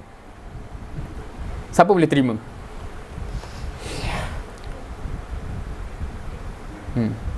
Sebab dia bermula kat sini sebelum dia cerita benda lain. Sebab siapa yang terima benda ni yang dia akan serius nak habiskan benda ni. Sebab semua asas yang lain dia berpijak kepada benda ni tau. Maksudnya kenapa kita kena consider benda ni, kenapa kita kena consider benda ni. Tak boleh ke anak cakap je lah apa soal nak consider tu, kenapa nak consider benda tu kan. So kalau orang yang just kata as long kita buat something, sebab tu dia fikir macam tu. Contohnya dakwah ni as long as kita buat something lah. So anda dah buat post Islamik dekat Facebook, so sampai tak mad'u faham tak apa yang tak nak cakap, dia terkesan tak, entah mana tahu, ada orang tengok tak tengok pun anda dah tahu kan. So tapi itu tak sampai al-balah kan. So orang tak consider pun benda tu sebab dia punya basis ialah asalkan buat something. Tapi orang yang consider, okey, tugas kita tak lain adalah al-balah. Bila dah capai benda tu, hasil Allah yang pegang kan. So dia jadi macam tak ada uzur. I'tizar ni tak ada keuzuran, tak ada keuzuran, tak boleh nak minta uzur, tak boleh, no excuses kalau dai itu sendiri yang gagal dalam berdakwah tu sampai level al-balah. Boleh setuju? Boleh terima? Sebab kalau kita terima benda ni, baru semua benda yang seterusnya dalam buku ni kita akan rasa applicable dengan diri kita lah. Siapa yang tak terima benda ni, yang lainnya sebenarnya tak applicable sangat. Sebab buat apa nak consider semua benda ni? Sebab tak buat betul-betul tak apa kan. Bukan tak buat betul-betul, maksudnya tak consider point itu pun tak apa. Maksudnya dia faham tak faham, pedulilah kan. Itu hal dia kan. So kalau kita fikir macam tu, banyak point kat sini kita akan overlook dan tak pandang sangat Okey. So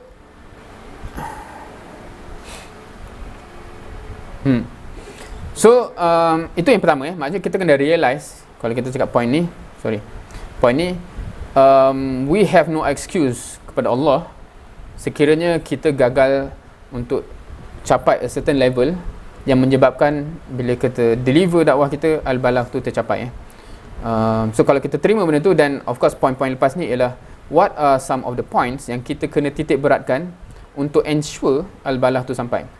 So second, kuasai apa yang kita nak sampaikan ni dalam bahasa ana know your stuff. Maksudnya entah faham tak ni, entah nak sampaikan apa ni, ana pun tak tahu sangat ni kan. Memang lagi tak pelik lah bila orang yang dengar pun tak faham kan, sebab kita pun tak faham. Maknanya kita cakap je lah kan. So we should know apa yang kita nak sampaikan. So bila kita nak dakwahkan Islam, kita faham Islam tu apa. Tu contoh lah. Kalau kita nak ajak orang usrah tu apa? Faham tak? Kenapa nak usrah? Anda suka tanya soalan macam tu kan. Kalau anak usrah anda tanya, abang ataupun akhi kan, kawan saya tu nampak ni potensi ke apa semua kan, macam mana nak ajak dia usrah? Soalan pertama yang biasa anda akan tanya ialah, kenapa anda nak ajak dia usrah? Kalau dia tak dapat jawab benda tu, macam tak ada point lah dia nak ajak orang tu usrah. Tu standard anda lah. So you have to know first, kenapa anda nak ajak benda tu kan. Jom kita ajak dia masuk Islam. Kenapa nak ajak dia masuk Islam? Bukan anda kata tak ada jawapan tapi anda kata siapa yang nak mengajak tu dia kena konkret faham apa yang dia nak ajarkan tu. Okey, so apa lagi? Apa message dia? Kita nak ajak orang menutup aurat. Kenapa? Penting sangat ke tutup aurat tu? Maknanya as long as we know kenapa dan apa benda tu, insya-Allah point dia ialah macam ni. Maknanya kalau kita sendiri blur terhadap apa yang kita sampaikan, dan itu adalah faktor yang menyebabkan tak capai ni point. Tak sampai point kat dia sebab kita mungkin tak sampai lagi point tu kan. So make sure kita kuasai apa yang kita nak sampaikan. So paling basic Islam Antum semua okey. Ana harap semua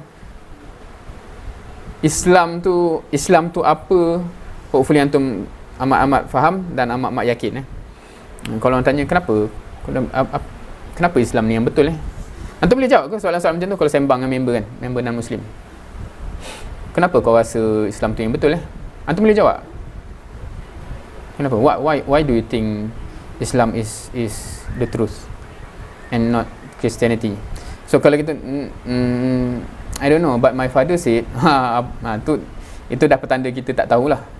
Itu dah petanda. Ustaz cakap bukan ustaz cakap, maknanya based on your understanding, why do you choose this dan sebagainya. So of course perbincangan ni dia akan balik kepada perbincangan paling asas. Anda teringat lagi masa anda undergrad, ada seorang tu dia tanya kita orang, bila antum tahu tak bila tarikh antum decide untuk jadi seorang muslim? Masa kita kata tak pernah pula terfikir benda tu sebab kita lahir dan Islam kan.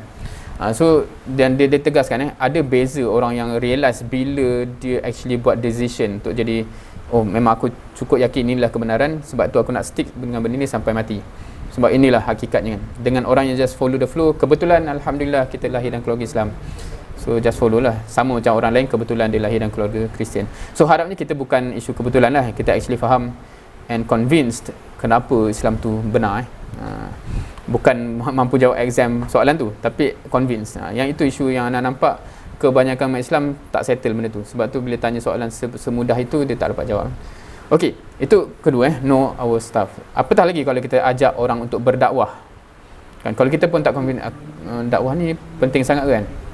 Tak ada sebenarnya, tak tahulah penting tak penting, tapi grup kita orang tak cukup orang ni. Rupanya itu kan. So kalau reason yang remeh macam tu, kita tak tahu apa yang kita ajak. Ketiga, untaian kata-kata dapat meninggalkan kesan pada hati dan jiwa. So do we have this capacity kan? So of course semua benda-benda muhasabah juga untuk anak. So sebab tu kalau kita tengok asas tadi, kita kena usaha untuk capai al-bala. So kita kena realise semua benda ni, dan kita kena realise kita kat mana dan apa effort kita untuk akan sampai semua benda ni. Sebab kita semua dalam journey untuk sampai ke situ. Ada setengah orang mungkin dah sampai dah, level dia bercakap memang menyentuh hati. So kita kena polish lah diri kita. So point dia ialah kat sini, kalau antum tak yakin dengan point yang pertama tadi, iaitu tak ada uzur kalau kita tak capai semua benda ni, kadang-kadang effort pun tak ada kan. So harapnya kalau kita kata dalam usrah kita ada tugasan usrah dan sebagainya, make sure that is a platform to, bukan sekadar nak lepas tanggungjawab anda dah mentang kan. Tak, make sure we prepare supaya dia ada implikasi kepada semua benda ni kan. Cara kita delivery makin improve supaya dan makin mengesani hati dan sebagainya, sebab that's the platform yang paling kondusif dan tak ada judgemental orang sangat sebab kita sama-sama kita yang saling faham kita tengah buat apa. So make sure jangan lepaskan peluang untuk berkongsi, menyampai dalam usrah, dan gunakan peluang itu untuk develop kita punya capacity menyampaikan. Lepas tu tanya, sampai tak? Sampai ke kau blur kan? Blur lagi lah. Okay, kat mana? So that's where we develop ourselves. Boleh so harapnya kita ada mindset itu supaya kita kejar those opportunities. Dalam usrah tu banyak opportunity sebenarnya untuk kita menyampai apa semua tu, untuk kita develop these skills. Okay. Keempat, fasahah. Ni word bahasa Arabnya fasahah, ataupun kalau translation dia kat situ ialah kelancaran. Dan intonasi dalam menyampaikan kata-kata. So kena kuasai juga benda tu. Anda pun tak boleh nak claim anda dah kuasai benda ni. Anda boleh terbayang beberapa murabbi anda dulu yang quite interesting bila dia memang pakar mengadjust intonasi dia untuk grab the attention. Kalau anak ni macam agak monotonous kan. Cakap kan, masih banyak nak kena belajar kan. Maksudnya cakap duduk macam tu kan. Dia kalau kena kat Johor dulu, Ustaz Muhammad Hassan tak silap kan. Dia kadang-kadang bila dia tak something, tiba-tiba dia bahasa bisik kan. Tahu nak tahu tak? Tiba-tiba kita macam dia pandai menggunakan intonasi dia adjust saja untuk macam kita sentiasa drag into dia punya story. So itu kemampuan yang kita kena develop Yang kita kena first realise, aku kena cuba capai benda ni sebab itu tanggungjawab aku sebagai dai, sebab Allah nak tengok paling kurang kau punya kerja ialah al-balagh. So ini antara skills yang improve tahap al-balagh tu Okay. So contoh ayat yang apa orang kata yang directly imply kepentingan berkata-kata ni. So ayat yang surah Toha ni, ayat ni anak rasa semua tahu kan. Wahlul 'uqdatam min lisani yafqahu qawli. Ni di orang kata di hujung doa Rabbi shrah li sadri itu kan. So bukan hujung ke? Yalah, wahlul 'uqdatam min lisani yafqahu qawli. Kita biasa doa sampai situ So tersimpulnya lidah apa semua tu, itu benda yang menjadi concern. Sebab Nabi Musa berdoa untuk pergi dakwah kepada Firaun kan. So itu concern, maksudnya takut point tak sampai. Dan lagi satu ialah wa akhi Harun huwa afsahu minni lisanan fa arsilhu ma'iya rid'an yusaddiquni. Okay. So Nabi Musa specifically minta bantuan Harun sebab apa? Afsahu minni, dia lebih fasih. So maksudnya memang Nabi Musa pun acknowledge kepentingan fasih dalam berkata-kata untuk message tu sampai. So kat situ dua aspek lah. Satu aspek ya Allah bantulah kita ni mampu fasih. Satu lagi, kalau untuk misi yang tertentu, kalau memang kita ni kurang fasih, kena ada orang yang bantu kita untuk lebih fasih supaya so itu strategi pula bagaimana nak memposisikan ada orang yang fasih yang front, contohnya lah begitu So nak kata pointnya, kita tak dapat lari daripada point kefasihan itu poin penting dalam al-balagh. Nombor 5, mewujudkan teman seperjuangan yang dapat memperbaiki penyampaian dakwahnya, menambah kekuatan. Ni contoh juga dalam bab al-balagh sebab al-balagh tu dia bukan just, sebab point al-balagh tu ialah point tu sampai, maksud tu sampai, bukan hanya just aku nampak hebat ke apa. So dia bukan hanya cerita cara aku mampu bercakap, tapi juga adakah tim kita macam mana. Dan ada perbincangan kat situ ialah kadang-kadang lagi ramai orang menyebabkan secara psikologinya orang lebih terkesan dan sebagainya. Itu pun part of consideration dalam al-balagh sebab kita nak dia terkesan. Begitu So dia bukan just cerita personal skills, tapi dia juga cerita kolektif strategi dan sebagainya. Kita boleh tengok ayat-ayat ini. So contohnya dekat sini surah Ali Imran. Kat mana kat sini ni? So qala man ansari ila Allah qala al hawariyun nahnu ansarullah. So dekat sini pointnya bila Nabi Musa basically dia dialog yang Nabi Isa. Nabi Isa, betul kan? Nabi Isa hawariyun maknanya ada specifically cerita pasal siapakah yang bersama dengan effort dakwah tu, hawariyun. Hasbukallahu wa minni wa man ittaba'aka minal mu'minin. So ini pun surah Al-Anfal kan, hasbukallah wa man ittaba'aka minal mu'minin, dan cukuplah Allah menjadi penolongmu dan juga pengikutmu dari orang yang beriman. So of course dalam sirah Rasul SAW ada Ansar kan, yang panjanglah kalau nak kupas kat sini maksudnya itu faktor maksudnya tadi kita tengok banyak faktor skill kan, verbal dan sebagainya. Kat sini juga faktor team, faktor pembantu dan sebagainya. So itu part of consideration juga untuk ensure al-balagh tu tercapai. Nombor 6, kena juga consider wasilah-wasilah, kaedah dan kaedah alat, wasilah-wasilah, kaedah-kaedah dan alat bantu. So dekat sini dia ada guna word-word macam wasail al-idah, Tak tahu Arab dia sebut tak macam ni. Al-wasail al-mu'inah contohnya.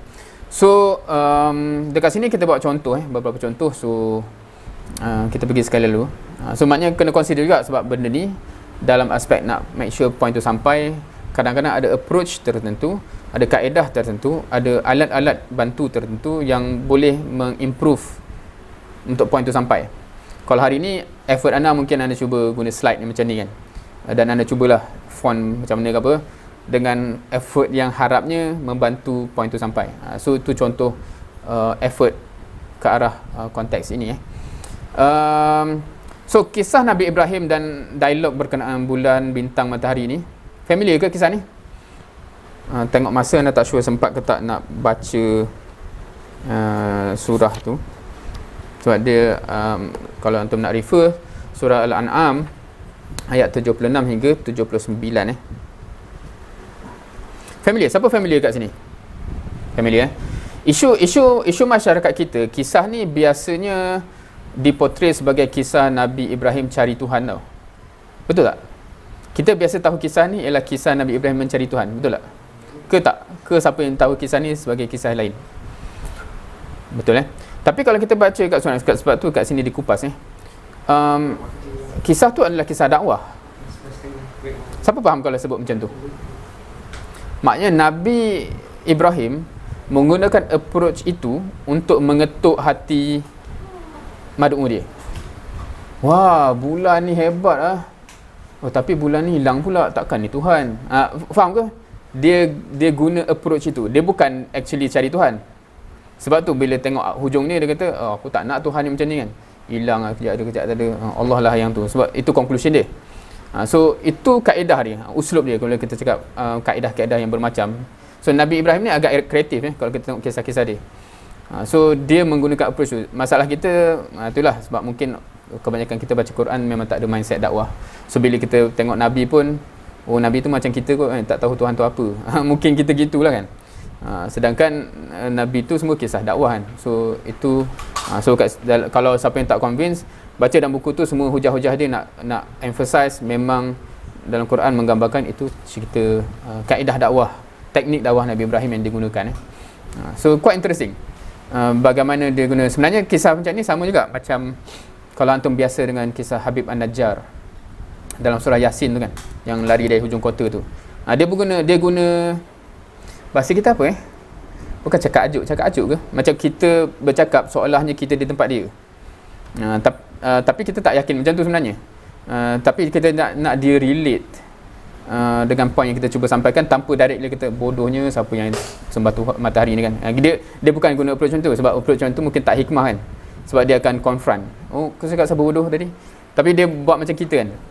Sebab tu macam kalau Syakir pun dia kata guna approach tu kalau kita sembang orang Kristian macam okey, katakanlah aku nak apa kata? Aku nak cari Tuhan Apa karakter Tuhan kan? So kita kata qul huwallahu ahad dan sebagainya. So katakanlah ada orang kata Nabi Muhammad tu Tuhan. Betul tak? Tapi dia bukan ahad dan sebagainya. So kita nak dia mirror kepada Jesus, kepada Nabi Isa. Tapi kita jangan attack dia tu kan. Kita kata macam kita kan, macam tapi kalau ada orang kata Nabi Muhammad tu yang kita patut sembah, patut ke? Tak patut sebabnya. So untuk dia relate, dia approach gitu. Faham kan? Tu teknik. So Nabi Ibrahim menggunakan teknik tu untuk supaya orang lain boleh relate, sebab dia orang sembah benda-benda tu. So Nabi tapi itulah ada kupaskan maknanya kalau approach Nabi Ibrahim ni memang dia kena sabarlah, sebab masa dia cakap masa malam tu nak sambung cerita dia kena tunggu esok, betul tak? Bila bulan tu tak ada, esok baru dia sambung balik. Tapi bulan dah tak ada lah. Matahari pula ni kan, matahari ikut Tuhan.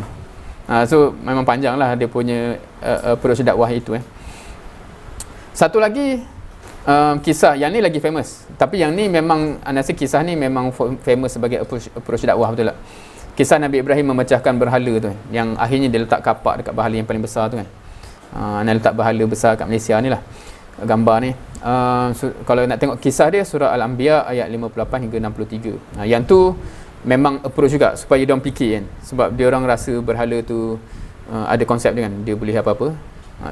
Tapi dia tunjukkan secara hakikat dan dia cakap kan, ayat dia apa, macam tengoklah, nak ayat spesifik boleh refer surah tersebut itu ayat yang Allah cerita apa dialog dia spesifik. Tapi kalau yang kisah yang kita biasa tu, awkamu aqalnya macam dia kata, tanyalah yang berhala besar tu kan, bukan kapak kat dia ke? Sedangkan dia orang semua pun boleh fikir berhala tu bukan boleh buat apa kan. Tapi kalau dah tahu tak macam tu, so dia nak mengetuk hati mad'u dengan approach kaedah yang berbeza. So ni contoh-contoh tapi isu dia ialah kita dah ambil pengajaran ke benda ni? Kita dah cuba ke kaedah-kaedah yang menarik macam tu? Ataupun mungkin sebab kita tak berhadapan dengan orang menyembah berhala atau buah tadi. So mad'u kita apakah contoh yang menyebabkan kita boleh relate in a certain way yang tak directly macam kutuk dia, apalah siapa, konon-konon tak direct tapi direct kan, siapa yang tak tutup aurat ni bla bla bla bla, ataupun tak tahulah, wallahu alam, kalau mungkin setengah orang itu hikmah, tapi setengah orang kadang tu menyebabkan dia lari kan. So itu antara quite interesting approaches. Nombor 7, kreatif dalam menyampaikan dakwah. So kalau contoh kat sini ialah Nabi Nuh. Of course gambar ni gambar hiasan saja. Anda tak cakap, sebab kalau gambar kat internet yang boleh jumpa pasal Nabi Nuh, pasal bahtera ni lah. Tapi kita bukan nak cakap pasal bahtera ni, kita cakap yang sebelum tu. Kalau kita tengok surah Nuh, Nabi Nuh merintih kepada Allah SWT kan. Dan dia cakap apa?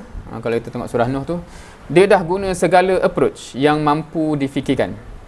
Itu nak kata kreatif tu, sebab dia terpaksa memikirkan any possible way, malam ke siang, bisik-bisik ke terang-terangan ke, apa semua tu kan. Antum pernah ke cover surah Nuh, tadabbur ataupun bincangkan? Sebab surah Nabi Nuh ni, surah Nuh ni quite interesting sebab dia refer kepada surah Nuh, kepada Nabi Nuh. Kadang-kadang kita dah tahu dah kisah tu kan, Nabi Nuh cuba macam-macam, okay fine, apa masalah dia kan. Tapi kita kena appreciate Nabi Nuh ni antara Nabi yang awal, betul tak? Adam, Idris, Nuh, betul ke? Kan ada lagi. Dan maksudnya Nabi Nuh ni dia tak macam Nabi Muhammad sallallahu alaihi wasallam, Nabi Musa, Nabi Isa, yang mana bila mereka hadapi cabaran, Allah petik kisah Nabi sebelum tu ataupun Rasul sebelumnya. Ya, kau mencabar kan? Rasul sebelum ni hadapi juga macam ni bla bla bla. So dia ada senior untuk dibawa kisah untuk dia orang appreciate. Tapi Nabi Nuh tak ada sebab yang sebelum dia tu Nabi yang level family. Nabi Adam dengan family dia, maknanya skop kecil. Nabi Nuh ni yang first skala besar dan sekabut umat ni macam ni, ya Allah kan. So Allah tak ada petik yang sebelum tu. So dia kena kreatif, dia kena fikirlah apa cara yang boleh dibuat. So siapa yang buntu dan sebagainya, tak tahu nak refer kepada contoh sekarang ni pandemik, semua duk tanya, bagilah contoh macam nak buat pandemik ni kan. Tapi masalahnya tak ada siapa yang ada pengalaman. So semua pun masih trial and error. So semua pun kena ambil ibrah kisah Nabi Nuh ni lah. Maknanya jangan expect ada orang yang pernah buat untuk tunjuk, sebab memang sebelum ni tak ada pandemik macam ni. Memang tak ada orang pernah buat pun. So kita lah kena explore, cuba tu. So itu quite interesting dalam mentadabbur aspek creativity dan effort untuk, tak tahulah di luar kotak ke benda semua kan. Apa saja yang kita mampu buat, dah cuba ke? Try macam ni dan sebagainya. Quite powerful kalau kita tahu dalam konteks itu. Kalau kita ada jiwa dakwah tapi buntu, tak tahu mana, kisah Nabi Nuh ni agak kita boleh relate lah kan. Dan kemudian kita dah merintih kepada Allah ke macam Nabi Nuh kan. Seterusnya, nombor 8. Ni kita masih dalam part apa tadi? Kita kena capai al-balah. Dan hari ni pun kita akan cover 4 asas ni saja. Ni dah sampai 8 perincian yang kita kena consider.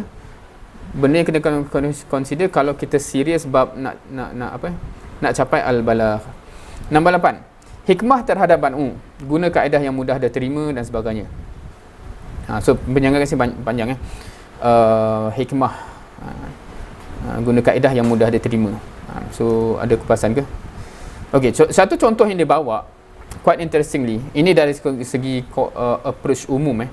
Surahan Allah kepada Nabi Musa dalam berdakwah kepada Firaun. Kalau kita tengok surah ini, surah Taha, mana ayat dia?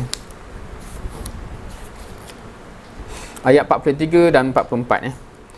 A'udzubillahi minasyaitonirrajim. Izhaba ila fir'auna innahu tagha. Okey, Nabi Musa tahu tak Firaun ni jahatnya orang? Tahu kan? Malah kalau dia maknanya tahu sejarah dia, maknanya masa Nabi Musa lahir tu pun yang Firaun pergi bunuh semua bayi apa semua kan. Maknanya ini bukan penjahat biasa, ini penjahat daripada zaman dulu sampai sekarang, jahat, sungguh-sungguh jahat. Tak ada penjahat yang sanggup bagi arahan bunuh semua bayi lelaki satu negara ni kan. Maknanya punya jahat level itu dan kejahatan dia melampau. So bila Nabi Musa Allah kata Nabi Musa pergi izhaba ila fir'aun. Izhaba ni dua orang, sebab kalau kita baca ayat sebelum tu izhab ila fir'aun, terus Nabi Musa minta apa? Rabbi shrah li sadri wa yassir li amri wahlul 'uqdatam min lisani yafqahu qawli. Lepas tu dia minta apa? Harun akhi tu kan. So dia minta Nabi Harun sekali. So now dah berdua, sebab tu jadi izhaba. Okey, now dah dua kan. Pergi. So dan lepas tu Allah sama apa? Faqula lahu qawlan layyina la'allahu yatazakkar au yakhsha. Kan? Pergi kepada Firaun. Dan kenapa Allah kata pergi kepada Firaun tu? Allah tak cakap dia ada potensi jadi baik. Allah cakap apa? Innahu tagha, dia melampau tu kan. Pergi kepada dia. Tapi pergi macam mana? Faqula lahu qawlan layyina. Kena kata dengan kata-kata yang lembut kan? La'allahu yatazakkar, harap-harap dia akan dapat peringatan tu, au yakhsha, ataupun dia akan timbul rasa ketakutan, akan takut kepada Allah Subhanahu Wa Taala. Siapa pernah tadabbur benda ni dan relate dengan diri kita maksudnya, satu, Allah bukan tak tahu Firaun tu akan ingkar sampai mati. Allah tahu. Tapi bila Allah cakap kepada pendakwah Nabi Musa, pergi dengan mindset hopefully dia akan berubah, hopefully dia akan dapat point, hopefully dia akan terkesan. Maksudnya kita ni ditanam macam mana tau, kita ditanam amat positif walaupun yang kita nak dakwah itu Firaun. Maknanya Allah kata pergi kat Firaun tu, hopefully dia terkesan. So kita ni nakal sikit pun kata dia tu tak boleh kan. Maknanya kita amat tak mengambil ibrah daripada tu. Maknanya Allah ajar kalau pendakwah ni sentiasa optimis dan sentiasa hopefully insya-Allah kan. Walaupun Allah mungkin tahu ada manusia tu yang memang sampai kesudah diingkar dan sebagainya. So ini point yang penting juga dalam konteks orang kata apa kat sini, of course fokus dia ialah layina tu, maksudnya approach yang terbaik, approach yang secara sunnatullahnya manusia lebih prefer kan, kata-kata yang lembut, kata-kata yang macam lunak dan sebagainya, bukan confrontation dan sebagainya. Wallahu alam. So kalau untuk recap, so kita dah untuk penghujung hari ni yang pertama, asas yang pertama, dakwah kepada Allah adalah jalan keselamatan di dunia dan akhirat. Asas yang kedua, seseorang mendapat hidayah lebih baik daripada Allah melalui usahamu adalah lebih baik untuk merah. La yahdiyallahu bika rajulan wahidan khairul laka min humurin na'am. Yang ketiga, pahala yang ganjaran yang diperolehi semata-mata kerana usaha dakwah yang dijalankan, bukan bergantung kepada penerimaan dakwah. Ini semua statement asas tu Dan yang keempat, seorang dai berkewajipan mencapai tahap muballigh. Muballigh ni dengan al-balagh tu dari root yang sama kan. Which is quite interesting Kenapa kita panggil muballigh Kristian Adakah sebab dia orang tu memang sampai al-balagh, sebab tu ramai masuk Kristian? Kita tak panggil kita muballigh kan, sebab dakwah kita tak sampai-sampai. Betul ke macam tu? Tahap muballigh dan berusaha untuk menyentuh kalbu dalam pencapaian dakwah. Okay. So dan sepatutnya kita yang pegang al-balagh tu kan, sebab kita kata Nabi punya sifat pun tabligh kan, al-balagh tu kan. So janganlah bagi kat Kristian, kita lah yang nak baligh tu kan. Dia mendakyahan. Wallahu alam. Itu adalah recap keempat ni, dan of course yang ni kita akan sambung next time lah, asas yang kelima dan seterusnya. Ini pun dah hampir pukul 12. Wallahu alam. Ada persoalan ataupun apa-apa sebelum kita habiskan? Anda pun pukul 12 ni terus akan ada sesi pengisian lain. So cut off anda mungkin 10:50 something macam tu maksimum, supaya anda sempat nak prepare next session. So ada apa-apa? Boleh terima? Ana ada soalan. Sila. Nak tanya tentang pendekatan dakwah yang sentak-sentak ni. Macam Akhi kata tadi, dakwah tu kena sampai kan, kena menyentuh hati. Macam mana pula dengan pendekatan menyentap, yang mana menyentuh hati juga tapi tapi tak tahulah dia punya natijah tu sampai ke tak dengan natijah asal dakwah. Okey. Jazakillah khairan. Nah, kalau dalam buku ni sebenarnya dia ada timbul satu persoalan pasal berdebat dia bukan menyentap lah. Dan dia kata berdebat tu kenapa dia tak termasuk, sebab normally tapi itulah kita kata, so salah ke berdebat tu. Biasanya dalam konteks dakwah, berdebat tu normally kita bukan nak orang yang berdebat dengan kita, kita nak orang yang mendengar kan. Kalau antum biasa dengan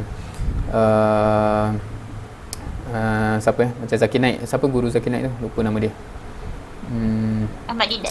Ahmad Didat contohnya.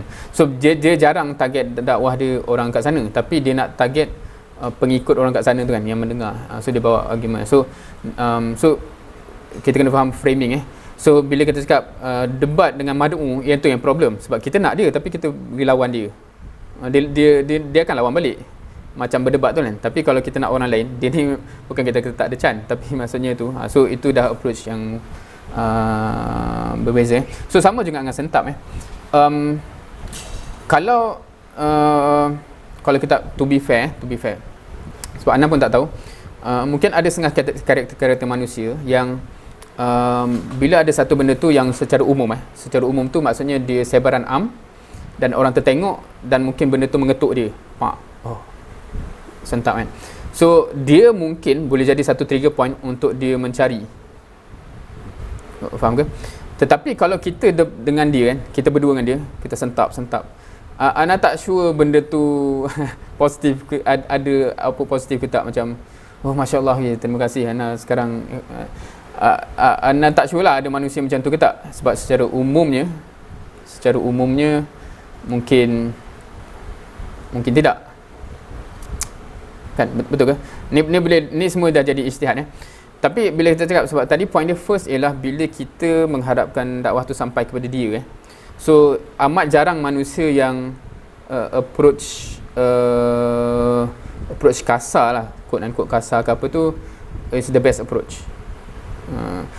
Ni jangan salah faham dengan benda lain kita cakap pasal dakwah sebab dalam Islam ni ada dakwah, ada penjagaan, macam contohnya orang kriminal, ada hukum jinayat ke apa, itu isu, itu bukan isu dakwah, itu isu menjaga kesejahteraan negara dan sebagainya. Tapi ni kita cakap isu dakwah, kita nak dia beralih kepada kita, jarang dengan cara kalau kita nak cakap sentap pun, ni bila cakap one to one maknanya jarang benda approach tu menyebabkan dia ke sini.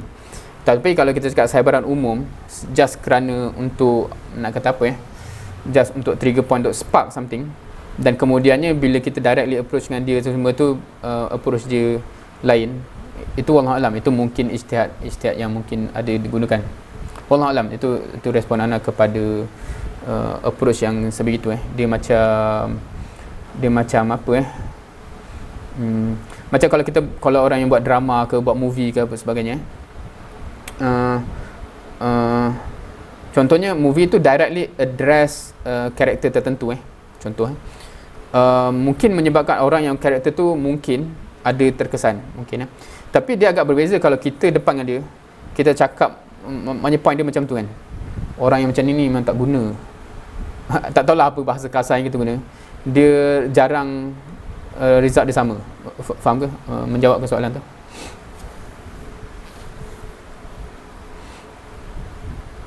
InsyaAllah menjawab, insyaAllah. Wallahualam. Ada lagi?